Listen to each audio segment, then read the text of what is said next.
Hello everyone, Tony here with Kinoptico. Welcome back to the channel. In today's video, we're diving into a new piece of live streaming equipment that has just been released by OSEE Tech. I've been playing around with it the last few weeks, and now it's time to let you know about it.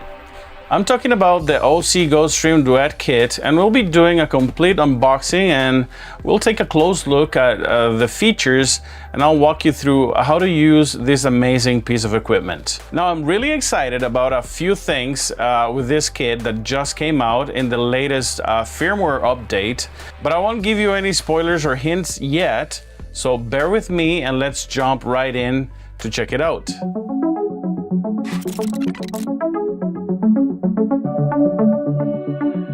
Unboxing. Right off the bat, the packaging feels solid and professional with a sleek design that hints at the quality inside. All right, so let's open this up and see what's inside. Well, it's very well protected, I'll say. Let's take this unit out. And let's see what's here. So here's the unit itself, and here in this little bag, let's see what's included. Okay, so here we have this power adapter. It's a D-tap to, I think, 2.1 DC power adapter. Let's see what's in this little box here. It's an SD card extender, an additional one in case you need another one in the future. It's really nice that they included an extra one. There's also this HDMI cable adapter in case you need to replace the one that goes from the unit all the way up to the monitor. Here we have a few QR codes. This one is to upgrade the equipment to the latest firmware update. This one is for to have access to the user manual, and this one is for support if you want. Here is also some extra information for the social media of OSEE Tech. And here we have a quick start guide that will get you up and running. This case feels really solid. It's kind of heavy too. Let's open up the unit. As you can see, we have a 14-inch screen right here. The cable goes from the unit to the screen, as you can see right there. The spare cable that I was talking about previously is this one right here that goes from the unit to the monitor in case you need an additional one sometime in the future. I really like the layout of this. Here we have this little metal arm to make sure that the unit will stay open at all times. Here we have the Duet Kit itself. In this side we have the main power switch, right beside the fan switch. To the left is the battery pit with the corresponding USB-C cable connector. The left and the right side of the case come with pre-installed cheesy plates, which are very convenient to mount the peripherals of your preference. At the bottom we also have a third cheesy plate, ideal to mount the case in a stand. On the back of the unit from right to left, you'll find the main power connection port, followed by the Ethernet port. Next is USB-C 1 on top, which is the output to connect the unit to your laptop. And at the bottom of that port, you'll find USB-C 2, which is the input for your peripherals, like a webcam or Ethernet tethering. Above those, there's an HDMI output, followed by 4 HDMI inputs. Below them, there are 4 SDI inputs. And to the left of the SDI inputs, you'll find the 3.5mm mini jack microphone input 2. Moving further left, there's a USB-C 5V output, followed by another 11 to 17 volts DC input. So I'll say that this control panel is very easy and very intuitive to use. It has a nice interface where every little button or function is at the reach of your fingertips. I'm gonna connect it to this battery right here and start it right away. Up here is the power button. On the top right is the main power button, and then you have to click here to turn it on. On the left top left of the switcher itself is the power button. You have here the audio controls, where you have input 1, 2, 3, 4, and also microphone 1 and microphone 2, and the little knob here to control the audio levels. Right after that, we have here the memory buttons or macro buttons that you can program for different purposes. Right after that is the menu and the control of the menu. Right here we have the playback and recording area. And right here we have the key and downstream key, depending on which one you want to use, Luma key or Chroma key or whichever you prefer, depending on your needs. Right down here we have all the 4 program buttons and preview buttons. In this area we have the steels and auxiliary inputs, as well as the super source, where you can compose multiple images into one. Over here we have the mixing, wipe, and transition area, where you can switch from camera to camera. The FTB button, where basically you can switch to black. That means FTB means fade to black. And right here we have the T-bar. I don't use it a lot myself because I prefer to use auto or just cut. Usually we cut from one image to the other. And right here under the power button is probably the most important button, which is the live streaming button. Macros. As mentioned before, there are a total of 8 macro buttons in the OSEE GoStream deck, where you can program complex operations. Button 1 to 5 already come pre-programmed for picture-in-picture functions, but you can pre-program all buttons to whatever you like. And now I'll show you how to set up macros by showing you something useful you could do with buttons 6, 7, and 8. For illustration purposes, I'll turn this unit off and put it aside, and then I'll use another GoStream Duet that I have here, which is the one I'm using to record this video right now. Okay, so to set up a macro is very simple. I'm just gonna press and hold down memory number 6 or macro number 6. 2 seconds, you press it down. You'll see that it'll start blinking. Then I'll go into the menu, go down into settings, keep scrolling down to source selection. Here in auxiliary, so memory 6, I want to select it as the player. In this case, good. I'm gonna go out of there, go out, and then I'll click this, and that's now going to be my player. My purpose is basically to have easy access to what I have set up in the auxiliary input, if that makes sense. So in memory or macro number 6, now I have selected the internal video player of the OSEE GoStream Duet. Let's set up a memory or macro number 7. It's blinking now. I'm gonna go back to menu, and then I'm going to go down again to source selection.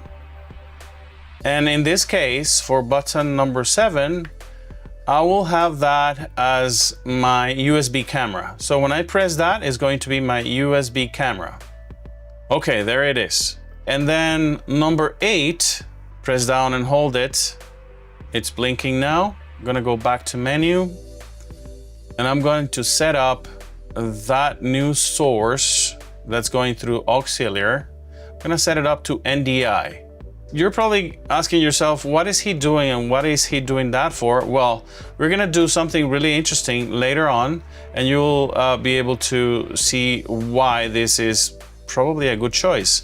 We're basically expanding at its maximum capacity how many inputs or how many video sources we can have coming into this switcher like this. Okay, so now we're gonna hit menu again until we come out of it, and then we're gonna click here, and now we have an NDI source selected there. So we could have a camera that is in our network, and we could have it as an input, as an additional video input.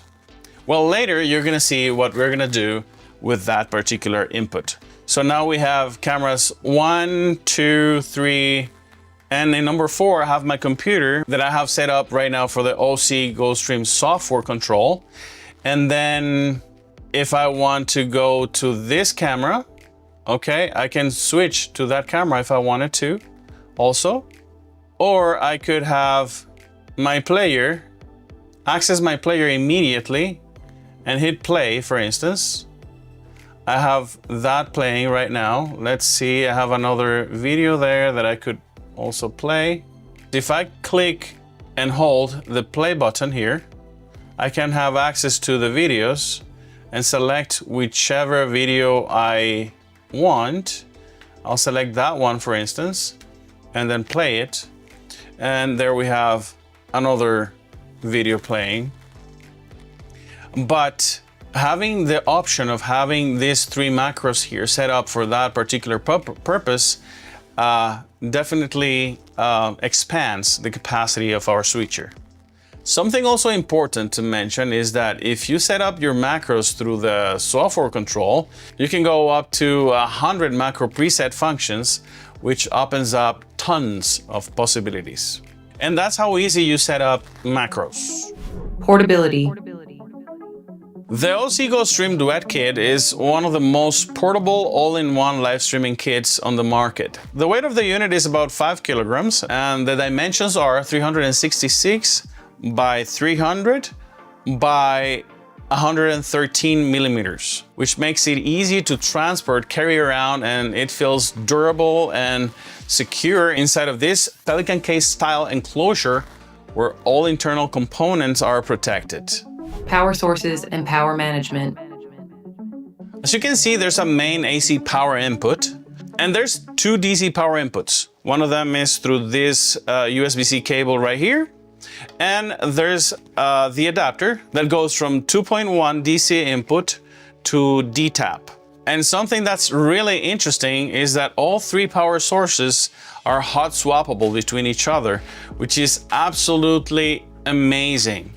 But hold on, you also have a 5-volt DC output to connect any peripherals, like a wireless mic receiver, a wireless video receiver, or even charge your phone if you want.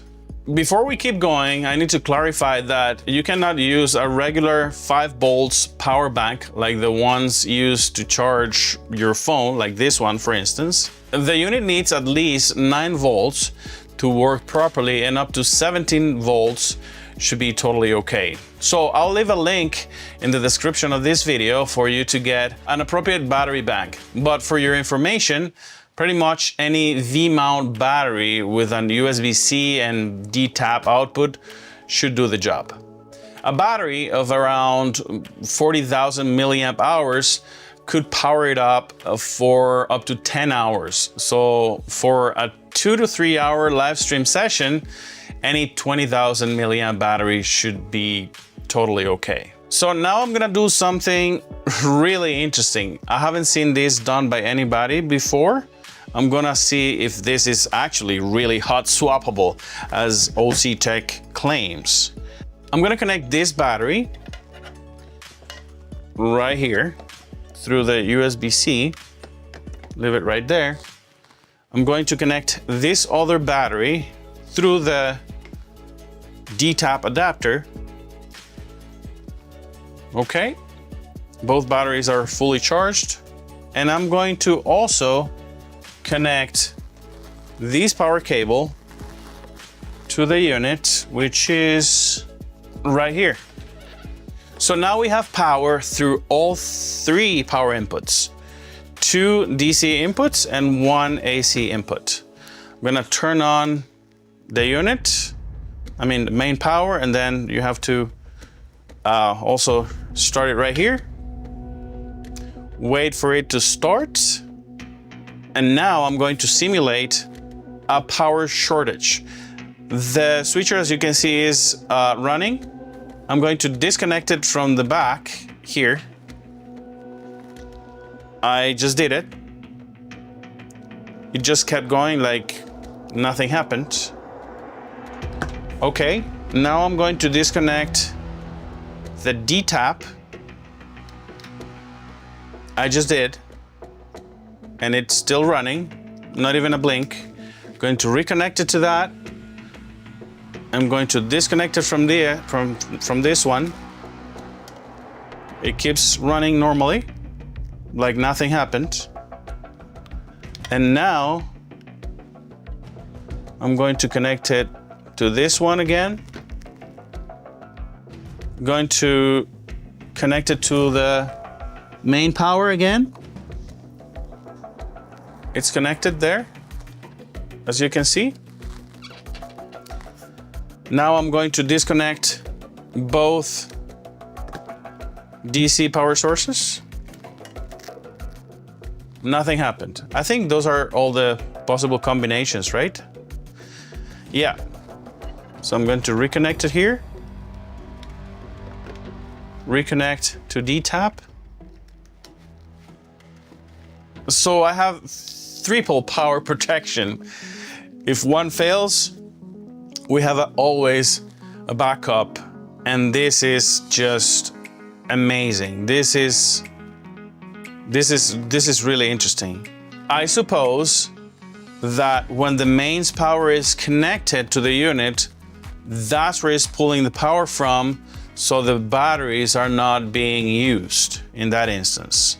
And if I disconnect the main power, like I just did right now, I assume that the D-tap or the power input from the back is the next one that goes in.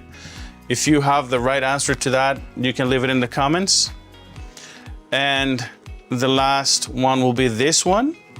And they just switch between each other depending on the need of the unit. Don't forget to remove the battery from here to avoid breaking your screen when closing the case. That's very important to remember. And talking about power management, on the top right hand here, we have two power switches. One is the main power and the other one is for the fan.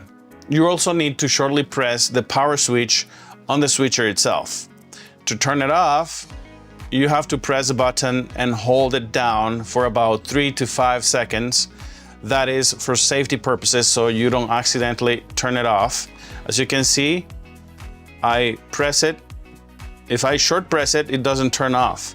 So I have to turn it off for 1, 2, 3 seconds. I'll say that you have to wait to turn it off. But to turn it back on, as you can see, only one short press is enough. Video inputs and outputs. At the back of the unit, you will find 4 SDI inputs as well as 4 HDMI inputs for a total of 8 video inputs. But as you saw, there's also an extra video input through the USB port 2, where you could connect, let's say, a webcam, like the one I have connected to it right now. And in this case, as you saw before, the only thing we have to do is go to menu, go down to setting, go down to source selection, and then in the auxiliary, select the USB camera as your auxiliary input. In this case, we don't need to do that anymore because, as you might remember, we set up macro number 7 to be our camera input.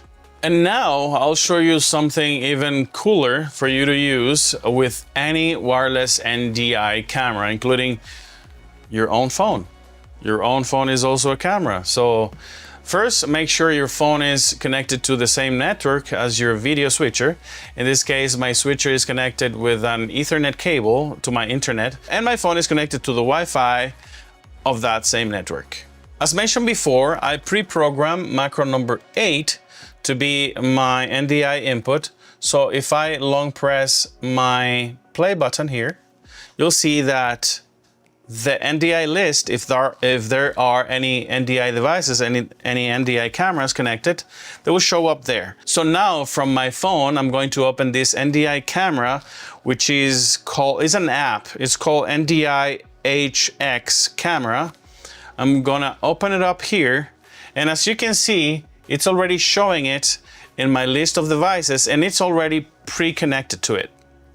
As you can see, I'm going to switch to the auxiliary input. As you can see, my phone is another camera, and I think this is really cool. This is really cool. I can zoom in, zoom out. This is a really nice app that you could use as an additional input. So now we have 6 camera inputs. That's why I like configuring macro number 7 and number 8 to do those specific tasks. And then macro number 6 to be the video player. If you're gonna use this app, make sure your phone is not in 4K or 8K or any of that. It has to be in 1080p, and voila, there you have it. And here's an important note about the video inputs. When you go to the source selection in the menu, you'll notice that all the inputs are set to SDI by default. But don't worry about that. What it means is that the SDI input takes priority if an SDI source is connected, even if there is an HDMI cable plugged into the same input. As long as there is no SDI connection to a particular input, your HDMI will work perfectly fine. Let's see what I'm talking about here. As you can see, source selection, everything is in SDI there. That said, you could maybe set up a few macros to hot swap from SDI to HDMI and have all 8 inputs working, but have in mind that you will clearly see that jump when you switch from SDI to HDMI. I haven't tried this myself. Let me know in the comments in case you try it out. Okay, so at the back, you'll also find an HDMI output that you could use in a few different configurations. You could output a program feed to an external monitor, but you could also send out the multiview screen or any other inputs of your video switcher. And why is this useful? Well, you could, for instance, connect an external bigger screen for your graphics guy, if you have one, to know exactly what he's doing, or maybe a confidence monitor for your presenter, or even a full-size projector screen for the audience in the room. In this case, as you can see, the configuration I have here, I am sending out a multi-view output that I'm recording in this Atomos Ninja here, but I'm also sending a clean feed, program feed, to this other monitor here on my right-hand side. Microphone inputs. There are 2 3.5 mini jack microphone inputs. The input for mic 1 can be found on top of the unit right beside the headphones output, and the input for microphone 2 can be found in the back of the unit, right under HDMI 1 input. These inputs can be configured in a few different ways depending on your needs. So whether you're connecting a microphone or an external audio mixer, you'll be fully covered with settings like mic, mic plus power, or line in input 1, or mic and line for input 2. Hey, real quick, did you know that over 95% of you aren't subscribed to my channel yet? Let's change that. If you're enjoying the content, don't forget to like, comment, and hit that subscribe button. It helps the channel grow. It's absolutely free and it only takes a second. Thanks for your support. Connectivity. There are 2 basic ways to connect the unit to the internet. The main one is by using the Ethernet port located at the back of the unit. But if you have limited access to a wired connection, a really convenient way is by just sharing your wireless data with this device by just tethering with a USB-C cable, which I find fascinating but not as reliable as a solid Ethernet connection. I mean, you could do a multi-camera live stream from anywhere with the amazing level of portability of the OSEE GoStream Duet Kit. And how to do that is very easy. Just get a USB-C to USB-C cable, like this one I have here, connect it to your phone, and the other side to USB-C 2 in the unit. So go to your menu, search for tethering, select USB tethering, and then turn on USB tethering down here, and you're good to go. Cooling system. Okay, so how do we keep this cool? Well, the OSEE GoStream Duet itself has a built-in fan that you can control through the menu. It has 3 speed settings: auto, low, and high. But hold on, this kit unit also comes with an extra fan to extract the heat from within the case. The switch to turn that on is right beside the main power switch. So we have 2 fans in total to keep this unit as cool as possible during long streaming sessions. Simultaneous multi-platform live streaming. Triple streaming capability to the platforms of your preference: YouTube, Facebook, Twitch, etc., with a video resolution at 1080p at 24, 25, 30, 50, or 60 frames per second that you can adjust depending on your region, whether it's PAL or NTSC. Please take into account that the live streaming quality can be set to low, medium, or high, with the high getting to use a bit rate of up to 10 megabits per second, which means that if you're planning on live streaming to 3 platforms simultaneously, you would need to have an upload speed of at least 30 megabits per second, which is actually not much these days with symmetrical internet getting to crazy speeds of up to 200, 300, or 400 megabits per second, and companies offering up to 1 gigabit. So you should be totally okay. If you want to check how to set that up, you just click menu, navigate down to settings, keep navigating down to quality. In quality, you can see that you can set that to high, medium, or low. In this case, I'm not touching that because I'm recording in this switcher right now. So I'm not going to touch those settings at the moment, but you will find that that's low, medium, and high. I have it in high all the time.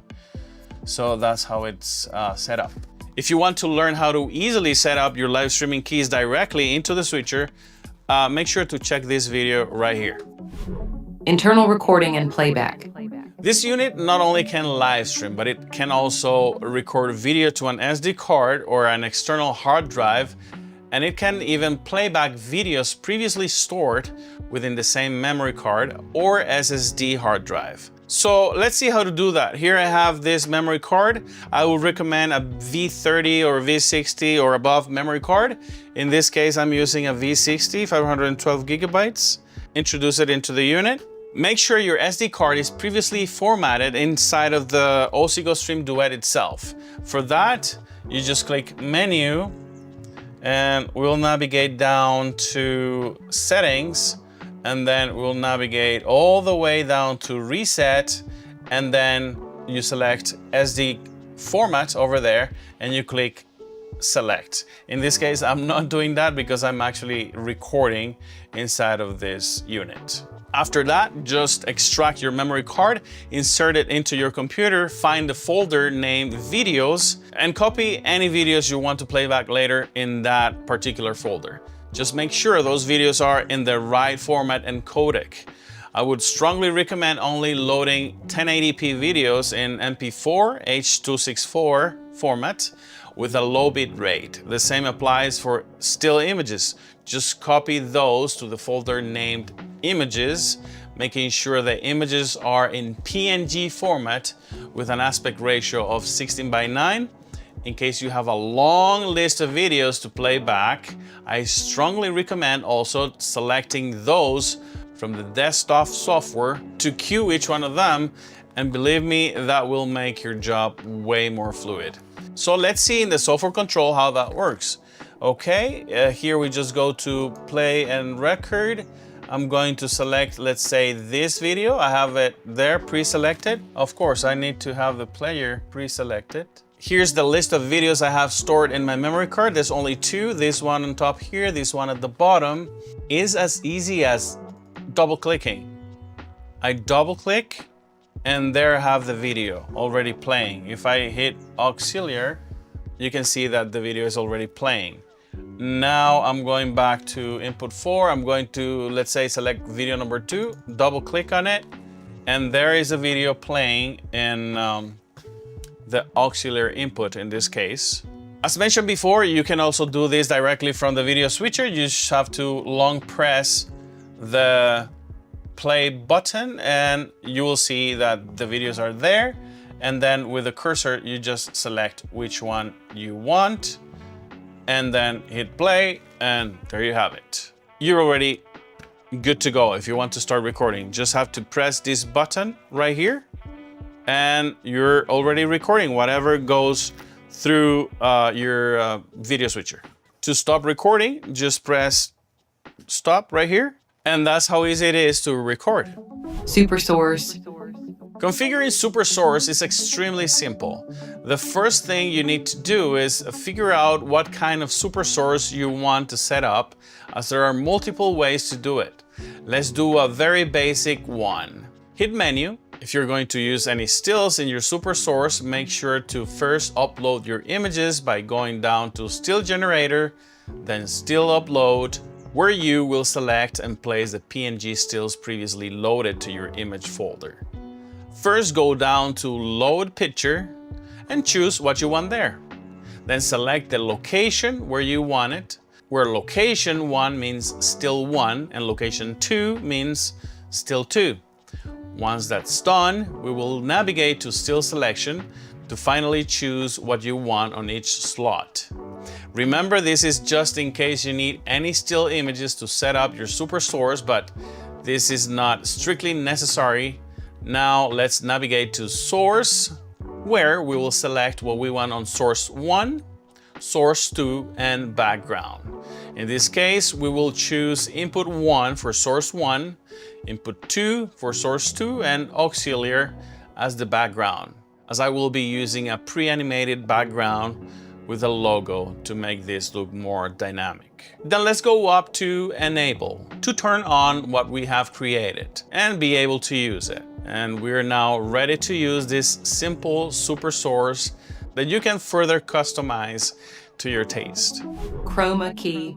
To configure a chroma key, let's get some green screen in the background here.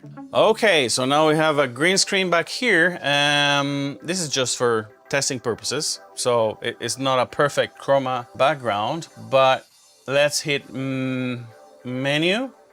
We're going to select key type, and the type is going to be right there where it is. It's going to be chroma because we're going to be working with color. Luma is more for luminance, whites and blacks, and then we're going to select chroma key down here.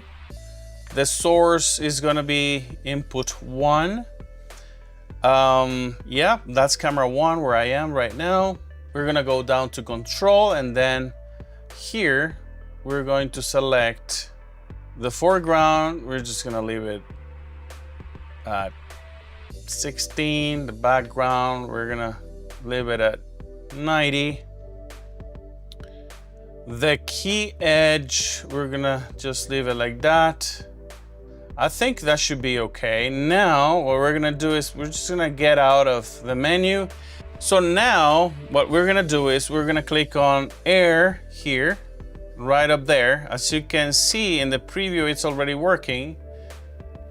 And then we're just gonna cut to that.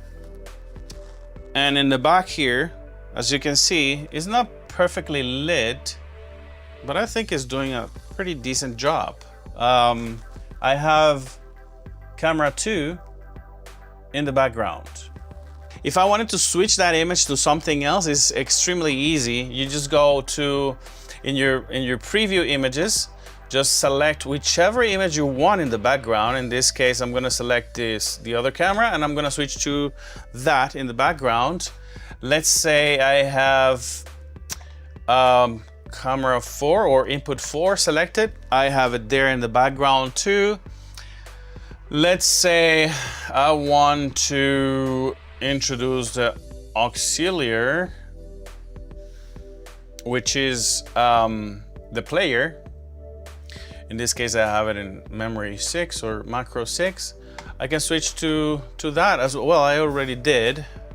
If you want to get rid of that, just click on air again and go to the camera you want, and that's it. It's gone. All right.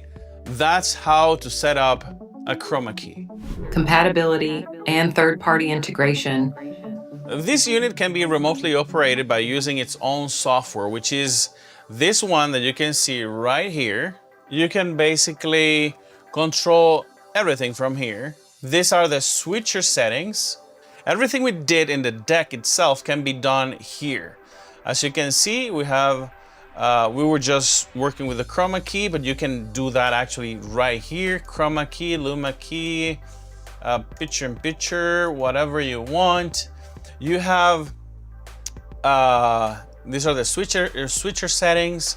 You have all the program and preview buttons here. You have the transition area. For the audio mixer, you have the audio mixer right here, which is very convenient. Up here, you have the macro area that I was mentioning before, where you can set up to 100 different macros. I think it is, yeah. You have all these empty slots here. That means that you can do a lot of macros. The still images, you don't even need to upload them directly in the SD card. If you want, you can just copy and paste them right here, which is extremely convenient. For streaming, the streaming keys also, you don't need to copy them directly in the SD card. You can just do that directly here, copy and paste. That's extremely convenient. You have here the play and record buttons. All the playlists are right here. All the videos, the ones that are being recorded, as well as the one that were previously stored, here you can have access to them. You can select the playback mode, the progress bar, turn it on and off. There's a progress bar that will tell you if, the state of the video, where the video is at a particular moment. In the settings area, you can check and set also your audio inputs. In this case, my microphone 1 is at mic level, microphone 2 is also at mic level. I'm gonna tell you later why that is. Your super source can be selected and set up right here. Very convenient. The format that you're currently recording and live streaming is also here. All your sources, the out sources are here. You can set them up however you want. It could be multi-view or program, etc. The brightness of the buttons of the switcher can be set up here, up and down. The fan control can be set up here. You can set your live streaming platforms in this area here. And here's the playback area where you can, let's say, play a video. It's playing right there in the multi-view, as you can see. You can pause it. You can jump to the previous video and also play it. Everything here is like makes everything twice as easy as doing it directly in the deck. But the convenient thing is that you can do it in both, and it's good to have both choices. And talking about compatibility with other devices, there are a few third-party apps that allow you to control the switcher remotely. Such is the case of this one called Smart Controller for OSEE GoStream. To connect it, we're gonna click Start right here, and then we click on Connect. It's not connecting, but I think I know the reason. For that, we're gonna go to Menu. We're gonna navigate down to Setting, and then we're gonna go to Network. Network is right there. That IP address there is the one we need to have here. And as you can see, I just introduced the IP address and it just started right away. As you can see, the only thing you need to do is introduce exactly the same IP address that's in your OSEE GoStream is using to connect to the internet, and you should be good to go. Now I can switch actually from my phone. As you can see, number 3, number 4, number 3, number 2, camera number 1. Use my previews, select auxiliary, still 1, still 2, still 3. Anyways, as you can see, super source, I could select super source. So this is called GoStream Smart Controller. You can find it in the Play Store for Android. I think it's a few dollars, like $4 or $5 or something like that. I don't think it's available for iPhone yet. You can use an Android or a tablet or any of that to control your switcher remotely. It can be very useful, especially for solo operators. Another great integration that you could take advantage of is using BitFocus Companion with this switcher. I will leave a link in the description of this video for a basic step-by-step guide on how to use Companion with the OSEE GoStream Duet Kit, thanks to the efforts of a few members of the OSEE GoStream Deck Facebook community. If you know of any other apps or integrations for this video switcher, let me know in the comments and I'll make sure to try it out. New audio features. The new firmware update as of March 2, 2025 allows improved audio processing with 32-bit audio, which will save you from having clipping audio by reducing audio levels if needed before going out to program. Just make sure your source audio is coming in clean though, because nobody's gonna save you from a disaster if that happens. And also make sure the audio limiter is enabled in the audio mixer menu. This new update also comes with a full built-in audio equalizer with high-pass filter, de-esser, noise gate, compressor, limiter, and even noise reduction. A few other bugs have also been fixed and a few menu improvements have been added. Auto switch-in.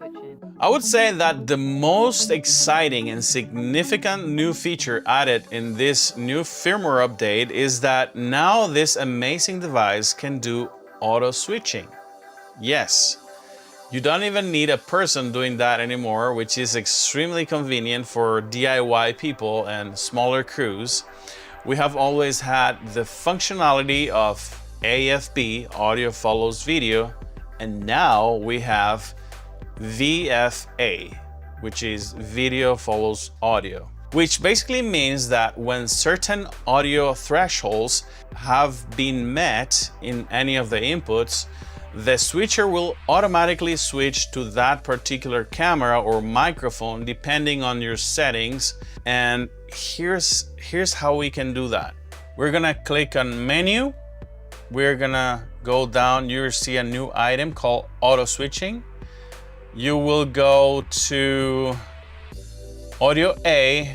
In this case, I'm going to select microphone 1 because I have here 2 DJI microphones, 2 receivers and 2 transmitters. And I'm gonna send microphone 1 through source A, and I'm going to set that to -15 dB. And I'm gonna explain you later why. I'm gonna go out, and in audio V, I'm going to select microphone 2 as source, as audio source V, and I'm going to set that also to threshold -15 dB. I have to say that it comes with a threshold of -40 dB, but that's extremely sensitive, and even a noise floor like will activate one microphone or the other, and I need more specific audio or sound coming through the microphone so that camera specifically can activate. And then the video mapping, A mapping is going to be camera 1. We can set whatever we want there, but I'm going to set it to camera 1. V mapping is going to be camera 2 into, and AV mapping, which is the transition image or input that I'm going to use as an intermediate between one camera and the other. It could be a wide angle. You can have, let's say, an interview with 2 people, one camera with person number 1, another camera with person number 2, and then a third camera with both of you. Or you could even have a multi-source selected for, let's say, a remote participant through Zoom or something, which could also be done. In this case, I'm gonna do it with multi-source I'm gonna leave it at multi-source, but it could be again any of the other cameras. And the whole time, I have tried this a few times, and that for me works perfectly fine, 14 seconds. I'm gonna go out, and then I'm going to enable this. I'm gonna turn it on. To trigger the sequence, I found out that it works best if I click, in this case, the super source or the intermediate image between camera 1 and camera 2. It's gonna go to that image when I switch from one camera to the other, or when one microphone activates one camera and then activates the other. It's gonna go first through the wide angle or the super source, and then I'm gonna have camera, let's say camera 1 in the preview, okay? And now we're going to turn on these two receivers. These two receivers are connected, receiver 1 to input 1, receiver 2 to input 2, and here are the two transmitters. I'm using the DJI mic and DJI mic 2 for that purpose.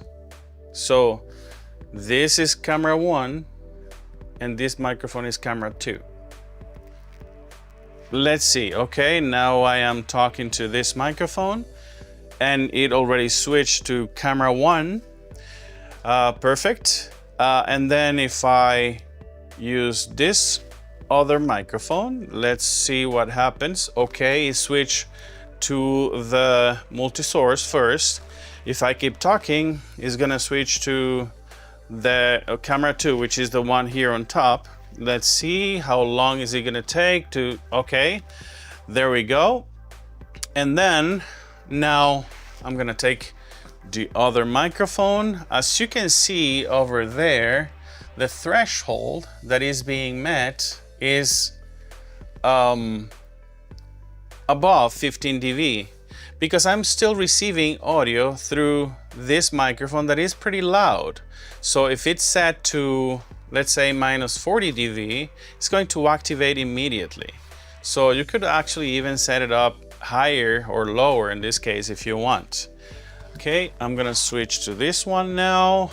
Okay, perfect. It's switching to the intermediate, I call it, image between one camera and the other. That could be the wide angle camera. Perfect. Camera is gonna switch now to camera 2 because this is microphone 2, and I'm gonna keep doing that again. And now I'm gonna do use the microphone 1. It switches again to that super source image, and after 14 seconds more or less, which is a threshold that I already selected, is going to switch to the image of the microphone that is being used, which is that one. I switch off both microphones. I'm using a third microphone, which is this one. That one, I'm sending it through camera 1, input 1, but I don't have it selected as one of the sources. So it's not gonna switch to anything because I don't have it pre-selected, which is really nice. This is the Wireless Pro, Rode Wireless Pro that I'm using, and it's not affecting anything because it's not pre-selected. Now I'm gonna turn off the auto switching. I'm gonna go to the menu, go to auto switching, enable, and then turn it off, and I'm back to normal again. I think this is a game changer. There's other switches out there that provide auto switching, but the fact that OSEE Tech decided to include that feature in this tiny little switcher with this case now, which is the OSEE GoStream Duet Kit, makes this unbeatable. That's what I will say. It's crazy. It's amazing what they're doing. Pricing. The full kit, like the one in this video, is priced at $1,099 US. However, you can also opt for just the case with the monitor in case you already have the OSEE Duet switcher itself. You can just purchase the case with all the features that it comes with, For a price of $785 US. The switcher alone is also available for $395 US. You can find links for all of these options in the description below. So who is this product for? I would say that it's perfect for streamers, content creators, or anyone in need of a portable all-in-one triple streaming solution. This video switch definitely has it all. An internal encoder for live streaming to up to 3 platforms, an internal recorder with options for SSD and SD card, a built-in video player, audio management, a 14-inch screen, an integrated cooling system included, NDI license already included too, multiple power solutions with hot swappable power sources. That's if you have the kit. So this basically has everything you need in a very compact and portable design to make your live streaming experience more efficient and enjoyable. All right, guys, this is all I have for now. If you found this video helpful, don't forget to like, comment, and subscribe. Happy streaming! See you next time.